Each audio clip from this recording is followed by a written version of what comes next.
Welcome to the TDK12 podcast. I'm here to help you navigate the exciting world of living overseas, being an expat, international teaching, and more. I was an expat living and working overseas from 2002 until 2019. After relocating, I decided I wanted to share information I had for those people who might be looking to go overseas and those people who are already overseas and looking to make a move. So join me for this podcast, and if you want to watch on YouTube, the podcast is on YouTube with some visuals.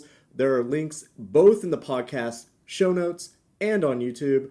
Please subscribe and hit the like button if you like this. Let's get started.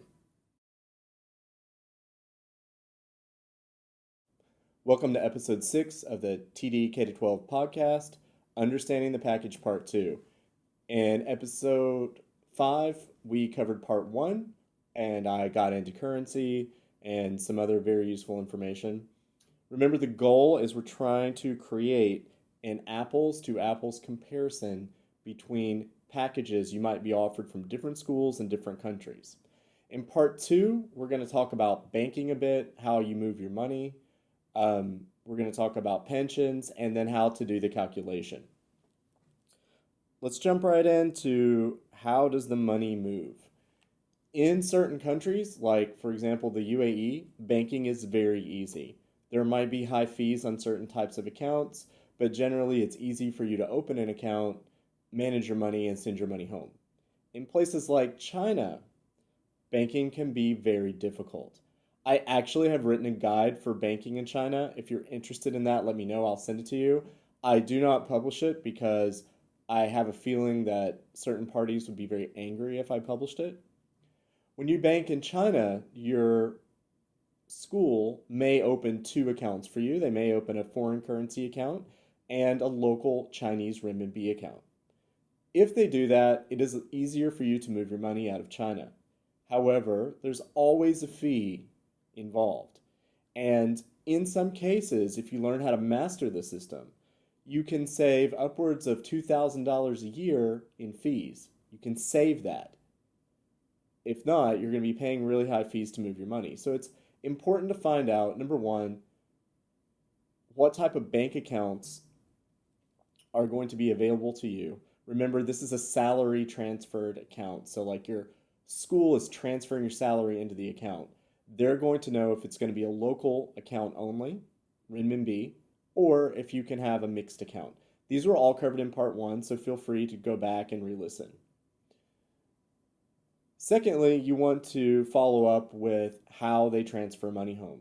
Some people are not very diligent about transferring money. They try to bank all their money in a foreign currency for years overseas and then move it home.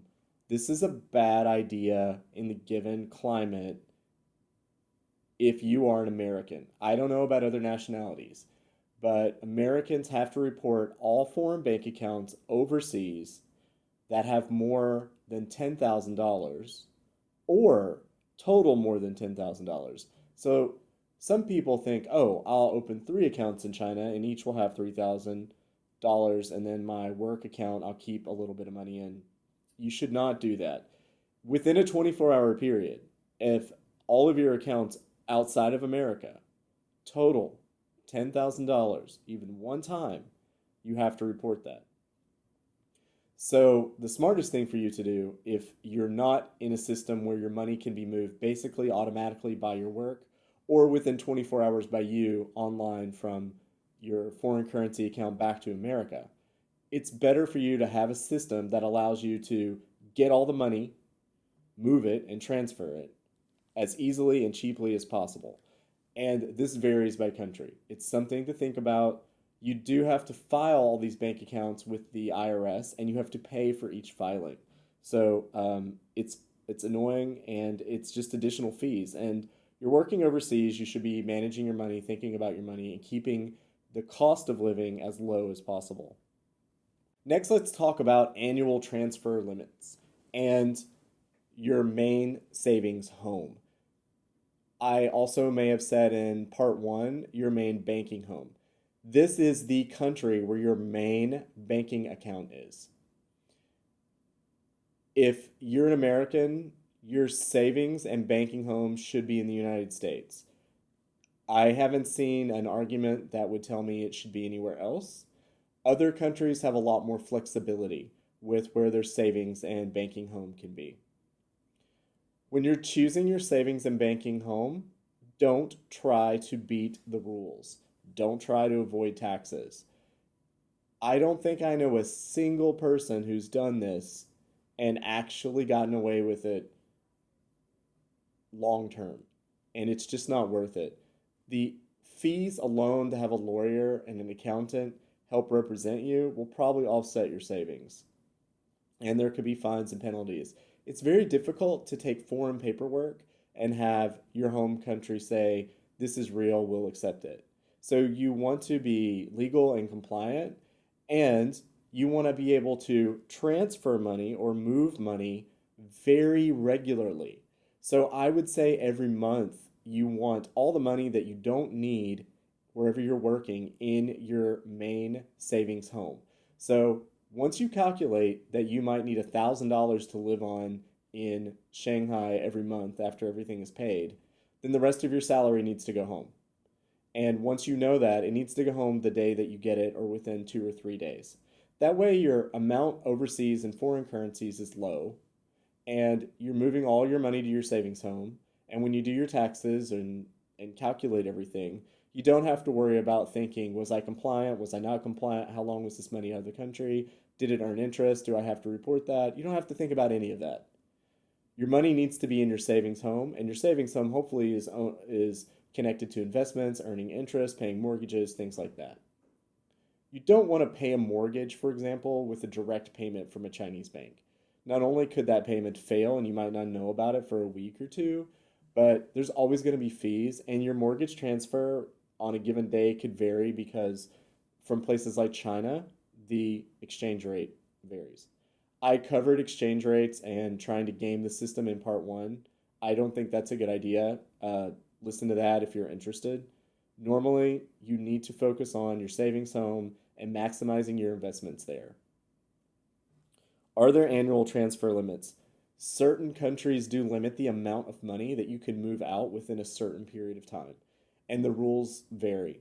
Just ask and inquire. Some school recruitment people don't actually know this because they themselves are not following the rules. These are things you should research on your own. If you show up in a country and you realize that there's an issue with banking, and you realize the person who hired you had no idea, you're going to have to suffer and stress over things that you could have taken care of before signing the contract. All of this is actually your responsibility. It's fine to ask, but you need to do your research. Next, you need to find out within your contract if there is an end of contract payment or pension. You need to find out how to estimate it. Sometimes this is very complicated, but normally there are calculations online or examples that you can find. For example, if you're in South Korea, you're usually getting a pension that you're paying into, so it's kind of a matched little pension plan, and you're getting a severance payment. I guess it's possible for certain schools to offer you something above those so that you're not participating in the government plan. But calculating your pension and severance is really important. It's actually a very good benefit when living in Korea, and when you leave, the payout is pretty good. But in order to do an apples to apples comparison, you need to figure out how much you're going to earn in pension, etc., and divide that over 24 months into a spreadsheet. And let me show you what that looks like. So here I've taken an example salary after tax. This is really important. How much are you going to make after tax? When you're recruiting, you need to ask that. Can you give me an idea of how much I'm going to make after tax? If they're not sure, ask them what the tax rate is. If they don't know, find out what they're offering you and look the tax rate up. When you get into that conversation, hopefully you've already looked that up, but there are tables in every country that help you understand what your tax rate's going to be. You should be able to get close to your after-tax income. So this after-tax income is $65,000. This is a pension calculation. Every year, I'm going to get 8% of my base salary, I'm going to get 8% of my after-tax income in pension. So if I work there for 2 years, I'm going to get $10,400 when I leave. I'm not getting it every year. I'm just going to get it when I leave. But it works out to be approximately $433 a month is what I'm making in pension. So what I'm going to do is, let's say this is job number one. I'm going to plot out 24 months, my salary after tax, and I'm going to add my pension in down here. So I know if I work that job for 24 months, I should make around this much after taxes. You want to do that with each job so that you can get an idea. I believe in places like Shanghai, they're doing this pension payout at 4 or 5% at the end of every year, so you get the money a little bit sooner. But you do still need to plot this out. Minimal raises and stuff are not going to throw this calculation off too much. What can throw this calculation off is if you break contract. So if you break contract, what's going to happen in some cases is you're going to lose your pension or other benefits. And then you've got to go back and subtract these amounts out to, sometimes it nullifies the whole thing in certain situations. So you would then go back and say, okay, I've worked here for a year. I want to break contract. So you just make, and they're saying you're going to lose all your benefits if you do that. You make this zero, you go here, and then you could run a total just from these values and see where you're getting. And so just keep that in mind. If the salary or currency is volatile, you need to research the historical performance. I went into this in part one, but I want to push it just a little bit more. If you're going to go somewhere that has a fluctuating currency, you need to see what that fluctuation looks like.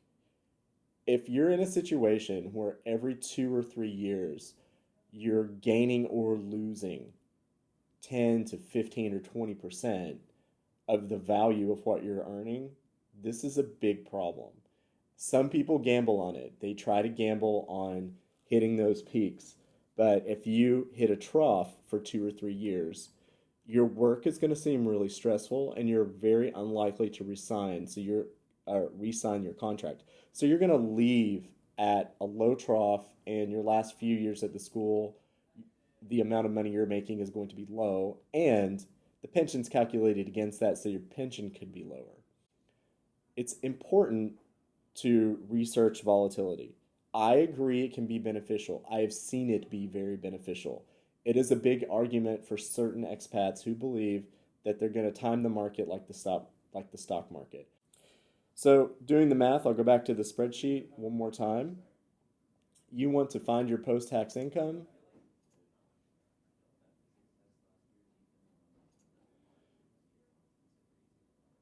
You want to include any additional payments or money that you're going to earn. You want to convert that to your home savings currency. Make sure that you have a spreadsheet for each of these calculations for every job that you apply for after you get an offer. And then you want to line the numbers up and see what makes the most sense for you. So that's all I have for part two. If you liked it, please subscribe or hit like. If you have any questions or you'd like the guide for Chinese banking, please email me at tonydepreto@gmail.com.